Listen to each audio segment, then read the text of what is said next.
घेतो का थोडं? नाही भाई, खूप असेल. काय करताय तुम्ही? सेकंड सेशनचा किती प्रेशर आलेला आहे, काही अभ्यास होत नाही, खूप आहे. मग याच्यानं थोडं चांगलं वाटतंय. अरे याच्याने फक्त तुम्हाला टेम्पररी सॅटिस्फॅक्शन मिळणार आहे मित्रा.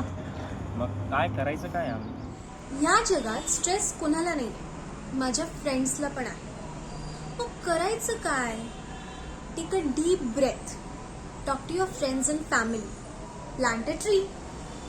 मग आता तुम्ही ठरवा, तुम्हाला मार्क्स मिळवायचे की cancer. So tobacco doesn't just take your money, it takes your future, your smile and your health. So say no to tobacco.